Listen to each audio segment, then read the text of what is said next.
Taku's a loser office worker who doesn't believe in love, but he ends up pretending he's going to marry a girl, going as far as moving in with her to keep up the lie. And as they spend more time together, they slowly start to fall for each other.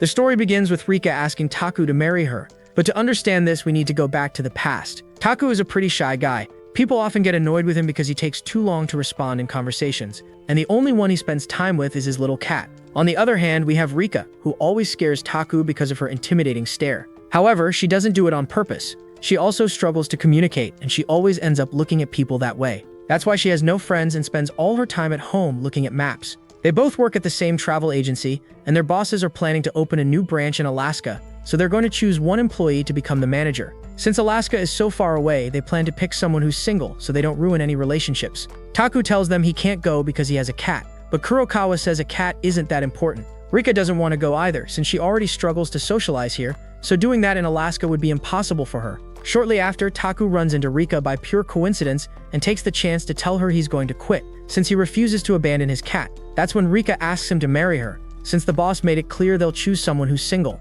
She points out that there's still a year before the branch opens, so they just need to pretend they're getting married and wait for someone else to be chosen as manager. It doesn't sound like a bad idea to him, so he accepts her proposal. Rika decides to handle everything since it was her idea. The next day, she's the one who tells the boss about their engagement, but she asks her to keep it a secret. Kurokawa is extremely happy for them and wishes them the best, so for now the plan is a success. After a while, Kurokawa assigns them some work, and at the end of the day asks them to bring it to a certain place. The problem is that the entire department is there, since Kurokawa couldn't keep the secret. Rika realizes there's no choice but to play along, so she decides to step into the bathroom for a moment. Meanwhile, the others point out how sudden the marriage is, and assume it's because Taku got her pregnant. Then Rika comes out of the bathroom completely drunk and starts singing, and she does it so badly that it kills the mood for everyone. After the party, Rika can barely walk, and they kind of have a small romantic moment. Then Rika leaves feeling embarrassed, while Taku admits how pathetic he is, since he didn't help her during karaoke or walk her home. A few days later, Rika sets out to create their love story.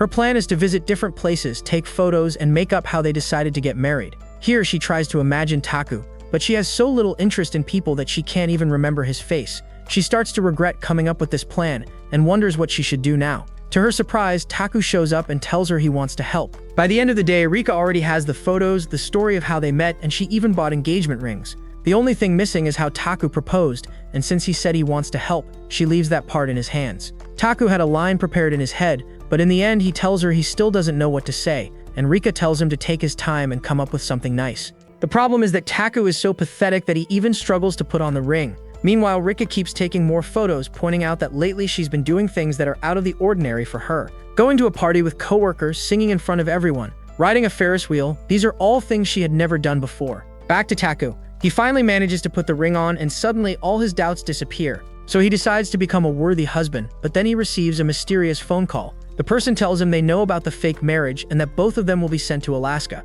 Taku tells Rika about it, and they both assume it must be someone from the company. Then Ganda shows up and tells Taku he wants to visit his house that night. Rika worries that the guy might find out something, so that night she arrives before Ganda, bringing a bunch of items to make it more believable that Taku actually has a partner. She also brings a written version of their story, how they met, where they'll go for their honeymoon, and they plan to use those photos as references to make it look real. After a while, the doorbell rings and they welcome him like a happy couple, but Ganda shows up with Komiya and Kensuke, so they have no choice but to play along to avoid raising any suspicion. As for Ganda, the guy just wanted advice on how to get a girlfriend, since no woman pays attention to him. Komiya asks them a few questions and Taku answers just like they practiced, and by the end of the visit, Ganda tells him he needs help to win Komiya over. Because of that, Taku rules him out as the one who made the call. On the other hand, the others don't understand why people celebrate and get so excited when someone is about to get married. Taku says the only thing that truly fulfills him is spending time with his cat, while Rika talks about her passion for maps and her rock collection. For some reason, they both feel embarrassed, so Rika leaves with a heavy feeling in her chest.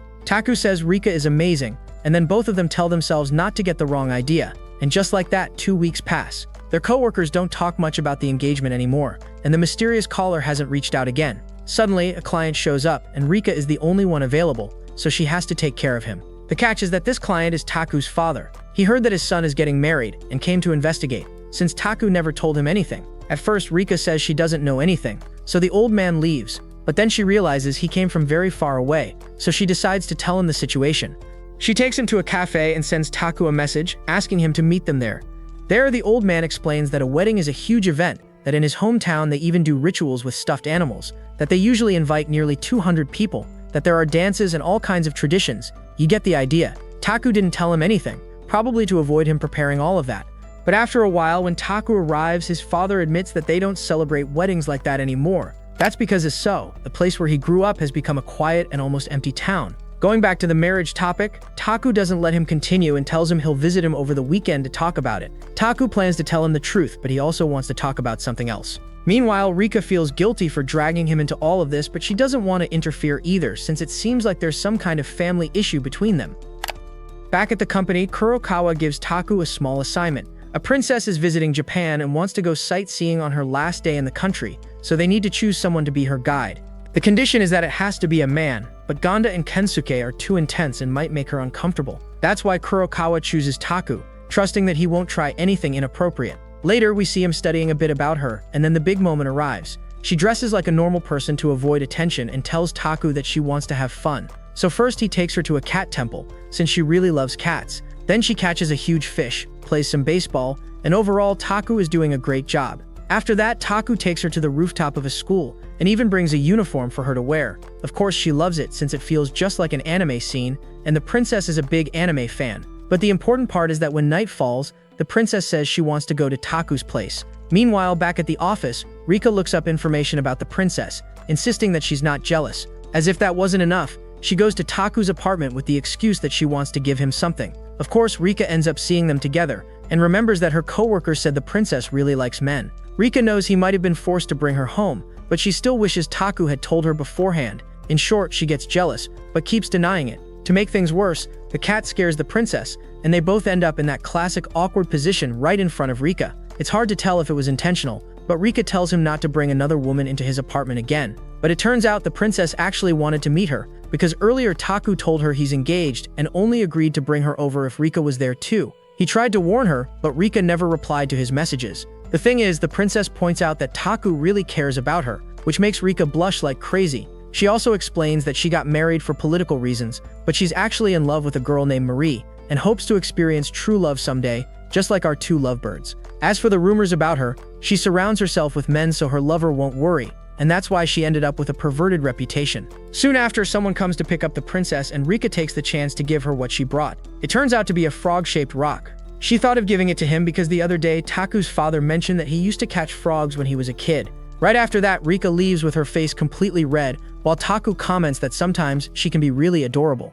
A few days pass and Rika is still feeling embarrassed, thinking she made a fool of herself the other day. On top of that, she's never had such a close relationship with anyone before, and lately she can't stop thinking about love. Then Ganda mentions that Taku is going to visit his family, so everyone assumes he'll take Rika with him to introduce her. But Taku tells them that's not the case, and he lets Rika know he plans to go alone. Suddenly, the mysterious caller contacts them again, telling them they should go together and warning them that they're being watched. After that, Taku drops off his cat at the vet and explains that he plans to tell his entire family the truth about the fake marriage. Then the day of the trip arrives, and Taku is completely captivated, since Rika looks really beautiful. That's why once they're on the plane, he tries not to get the wrong idea. Since this isn't a romantic trip, since Rika already knows a bit about his childhood, she decides to share some of hers. Her dad went out to buy cigarettes and never came back, while her mom used to travel a lot for work. So Rika grew up alone, staring at maps and imagining she was traveling with her mother, and that made her really happy. When they get off the plane, Taku meets his grandmother,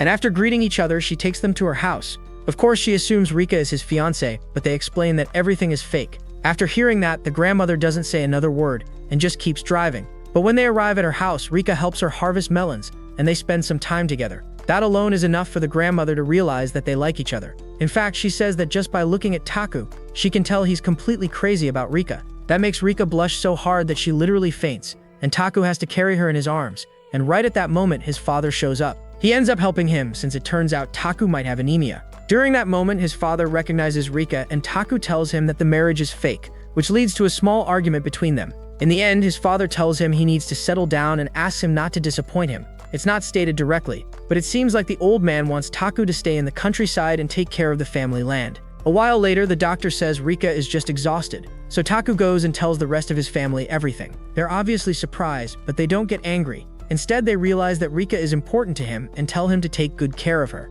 After that, Taku returns to his grandmother's house, only to find out that she put them in the same room. Right then, Rika finally wakes up, and Taku tells her that everything has been taken care of. But deep down, Rika feels bad, since she also wanted to apologize to everyone. A little later, they go out for a walk. A frog startles Rika, but Taku manages to stop her from getting hurt. What's interesting is that this time, Rika stays calm, and just by being close to him, she realizes he was the one who carried her earlier. After that, things start to get romantic.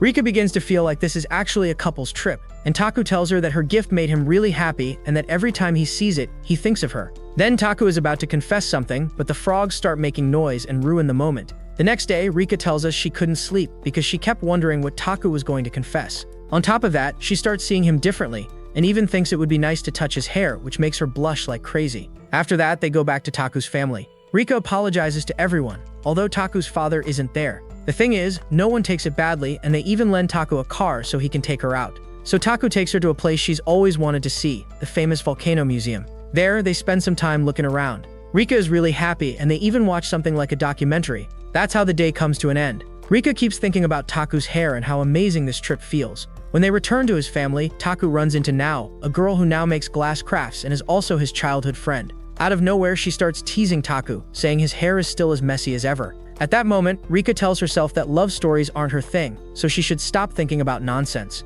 Then Nao asks her if they can be friends, since she'll soon be moving to Tokyo to open a shop. The scene shifts and we see Taku at home, explaining that on their way back, Rika was distant and really cold toward him. That disappoints him since he thought they had started getting closer. At the same time, Rika decides to forget about him, assuming she was wrong to think that Taku felt the same way. It's like seeing him act that way with Nao made Rika assume they like each other. Back at work, Rika doesn't even look him in the eye, so Taku starts thinking he did something that upset her. On her side, Rika feels like she doesn't know how to talk to him anymore, but she keeps telling herself that she needs to move on. Then by coincidence, she runs into Nao, who tells her she needs her help. She moved in this morning, went out to buy something, and now she can't find her own place. Luckily, she has the address, so Rika helps her, and it turns out her apartment is right next to Rika's. The next day, Rika decides to stop by where Nao works, since she gave her the address the day before. There, she finds her working hard and creating a beautiful piece. But more importantly, after that, Nao thanks her for coming and invites herself over to Rika's apartment to have a drink that night. So Nao goes over, and Rika quickly realizes that she has a ton of energy. As a kid, she used to run around and climb mountains like crazy. But getting to the important part, Nao asks her if there's really nothing going on between her and Taku, and Rika says she wants Taku to answer that himself.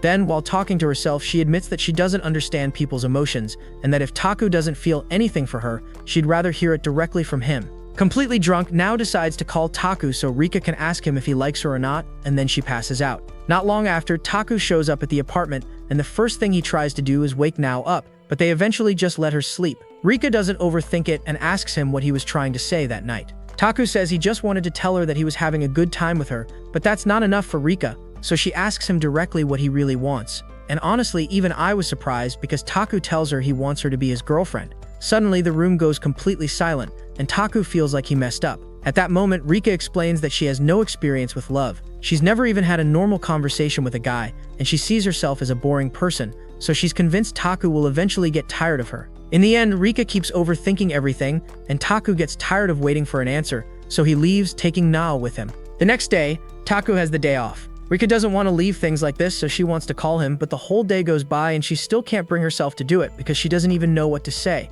Then she runs into Nao, who was so drunk last night that she doesn't remember anything. Still, Nao can tell something is off with Rika, especially when she admits that she struggles with making decisions, so Nao invites her to make a glass piece to help clear her mind. That weekend, Rika meets up with Nao, and they start working together. Rika takes it very seriously since she really wants a distraction, while Nao focuses on the final touches. During this, we learn something new. Rika has always suppressed her feelings so she wouldn't end up disappointed like her mother. Even though her mom always told her to live life however she wanted, Rika has been holding back her emotions her entire life, and now she feels like it's too late to change. Nao finally finishes the glass, and even though it's not perfect, both she and her teacher tell Rika that it's really good for a first try. After that, Rika goes back home feeling happy, but then someone texts her saying they're in Tokyo and asking to meet up. So the next day, Rika gets ready.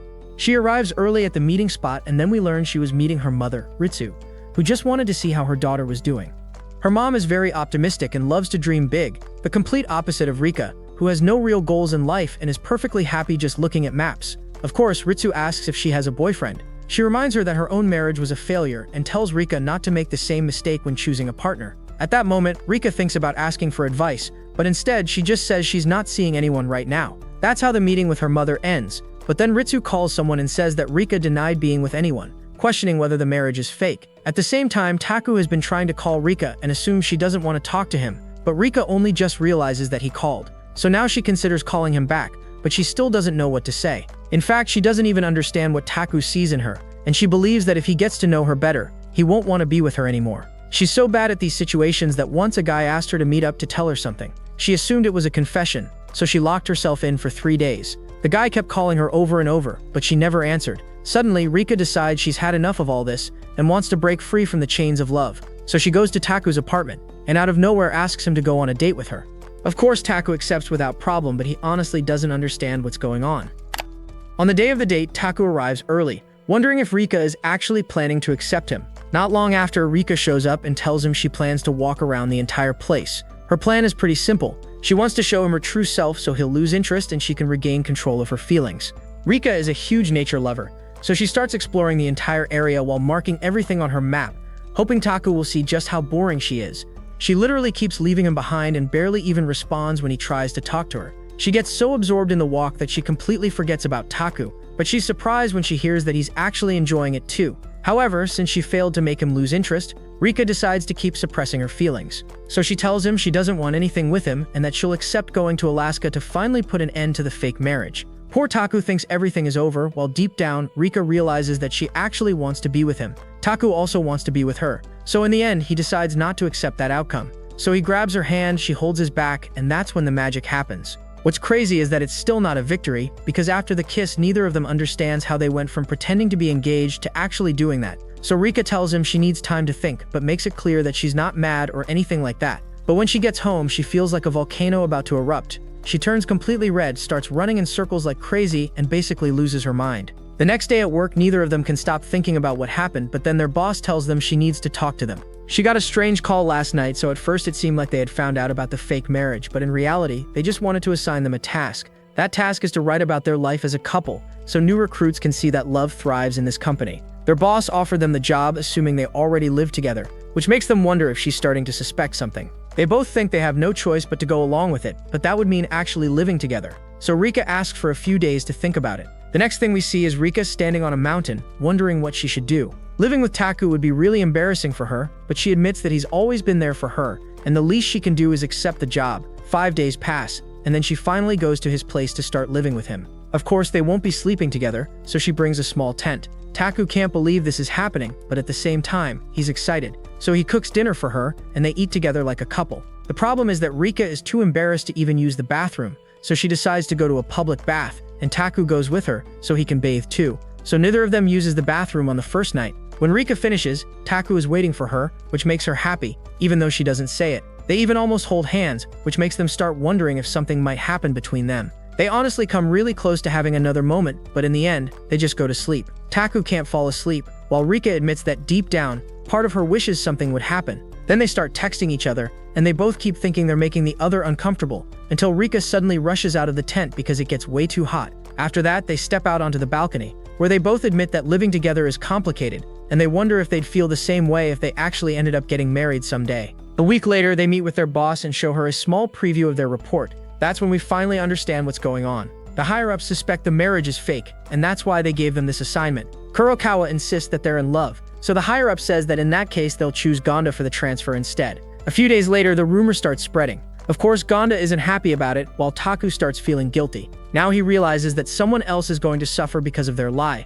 So the next day, he meets with his boss and confesses that the marriage is fake. To his surprise, she already knew, because Rika told her first. They both offer to go to Alaska, but in the end, Kurokawa tells them not to worry, since she already accepted the transfer herself. Obviously, they're still concerned, but she explains that she actually enjoys traveling. When she was younger, she traveled a lot and visited many places, but after getting married, she stopped and just focused on working at the agency. However, she feels like that's not really living, since she still wants to experience more adventures. Her husband agreed, since they met during a trip, and he told her he'll come visit her. In short, this is something she genuinely wants to do. That same night, the two of them decide to end everything. While taking out the trash, they talk about all the downsides of marriage, and they both agree that being alone might be better. Right after that, Rika goes back home, and that's how the anime ends. Yeah, just kidding. In the end, Taku runs after her like a man. They both shout that they want to get married and confess that they love each other, so they return to where everything began, but this time they get engaged for real. The next day, they admit that the marriage was fake, but now they're actually getting married, and everyone congratulates them. As for the mysterious caller, it's never clearly revealed who it was, but they also congratulate them since they knew they would fall in love in the end. From that point on, the news spreads everywhere. Their whole family finds out. Taku's father takes it well. Nao is happy to see them together. Rika's mother is informed, and even the princess and her girlfriend hear the good news. And that's how the anime ends, with this amazing and beautiful final scene.